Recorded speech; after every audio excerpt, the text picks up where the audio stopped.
மத்தேயு எழுதிய நற்செய்தி அதிகாரம் 12 வசனங்கள் 46 தொடக்கம் 50 முடியும் வரை. இவ்வாறு மக்கள் கூட்டத்தோடு இயேசு பேசிக் கொண்டிருந்த பொழுது அவருடைய தாயும் சகோதரர்களும் வந்து அவருடன் பேச வேண்டும் என்று வெளியே நின்று கொண்டிருந்தார்கள். ஒருவர் இயேசுவை நோக்கி, அதோ உன் தாயும் சகோதரர்களும் உம்மோடு பேச வேண்டும் என்று வெளியே நின்று கொண்டிருக்கிறார்கள் என்றார்.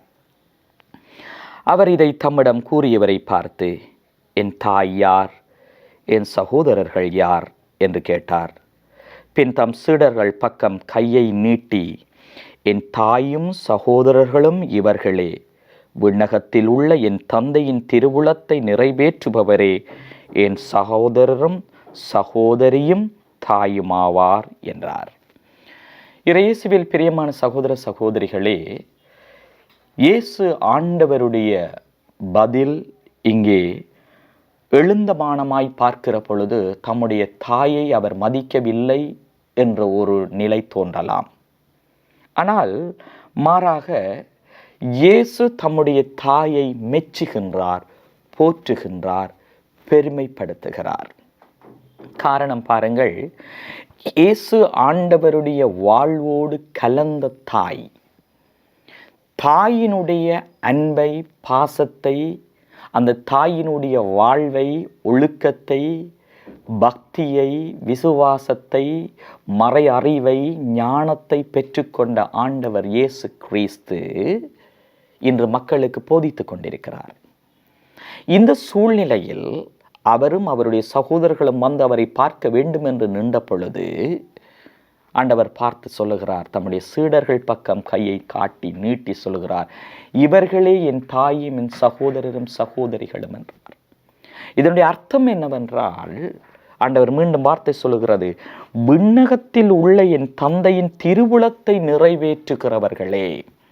ஆகவே கடவுளுடைய சித்தம் எது என்பதை தேர்ந்து தெரிந்து அறிந்து அதன்படி வாழுகிறவர்கள், கடவுளினுடைய விருப்பத்தை தேர்ந்து தெளிந்து அதன்படி வாழுகிறவர்கள் கடவுளுடைய பார்வையிலே தாயாய், சகோதராய், சகோதரியாய் இருக்கிறார்கள். ஏனெனில் கபிரியேல் வானதூதனுடைய வாழ்த்தொழியை அன்னை மரியாள் கேட்ட பொழுது அன்னை மரியாள் சொன்ன வார்த்தை இதுதான், நான் ஆண்டவருடைய அடிமை, உம்முடைய சொற்படி எனக்கு நிகழட்டும் என்று இறைவனுடைய தந்தையினுடைய திருவுளத்தை அன்று முதல் இறுதி வரைக்கும் நிறைவேற்ற மனம் வந்து ஏற்றுக்கொண்டவள் தான் அன்னை மரியாள். ஆகவே கடவுளுடைய விருப்பம் எது என்பதை தனக்கு விளங்காத, புரியாத, ஏற்றுக்கொள்ள முடியாத கபிரியேல் வானதூதனுடைய அந்த வாழ்த்தொழி அவளுக்கு விளங்கவில்லை. அப்படி இருந்தும், இதோ உம்முடைய அடிமை, உம்முடைய சொற்படி, உம்முடைய வார்த்தையின்படி, உம்முடைய விருப்பத்தின்படி எனக்கு நிகழட்டும்.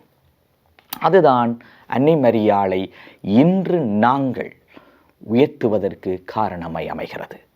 அதனை இயேசு ஆண்டவரே குறிப்பிடுகிறார். பாருங்கள், திருவுளத்தை நிறைவேற்றுகிறவர்களே என் சகோதரரும் சகோதரி. ஆகவே எங்களுடைய விருப்பத்தை நிறைவேற்ற அல்ல, இயேசு ஆண்டவர் கூட இந்த உலகத்துக்கு வந்தது தம்முடைய விருப்பத்தை நிறைவேற்ற அல்ல.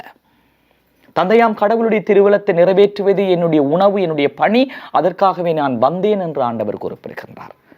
அவருடைய தந்தையினுடைய சித்தம், அவருடைய விருப்பம் என்னுடைய வாழ்வில் நிறைவேற வேண்டும் என்று அவர் சொல்லுகிறார். அதை தான் இறுதி வரைக்கும், இறுதி மூச்சு வரைக்கும் நிறைவேற்றினார்.